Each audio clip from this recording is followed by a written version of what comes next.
Yeah, yeah, yeah, yeah, yeah. Check it. Livet setter mange knaggsår, og jeg vet ikke om det verdt det. For jeg prøver for hardt, men jeg har lært nå at alt jeg kan å lure meg selv. Yeah, livet setter mange knaggsår, og jeg vet ikke om det verdt det. For jeg prøver for hardt, men jeg har lært nå at alt jeg kan å lure meg selv.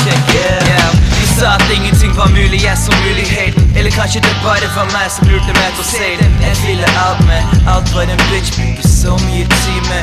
Det egentlig vits, for jeg føler meg trygg blant løgn. For lært av sannhetssårer, jeg sikker på meg selv, men vet ikke om det holder. De sier Kaba, du har god tid, men hvorfor skal jeg la det ligge når jeg vet at dette livet mitt? Foruten løgn, ikke noe håp. Sitter der og gir meg selv unålige mål.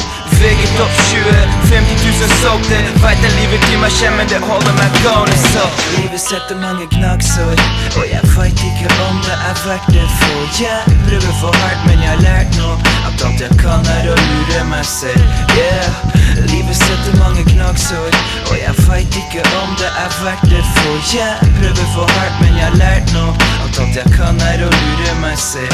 Yeah, jeg ser på Karen i speilet som den beste av dem alle. Vet ikke sannhet, men det får være det samme.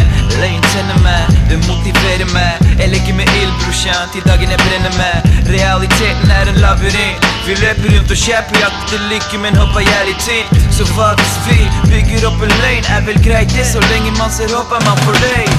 Men jeg lærte til slutt at det hele burde bruke tid på å finne veien ut. Når løgn tok slutt og virkeligheten kom, var det første jeg skjønte hva hooken vi pratet om.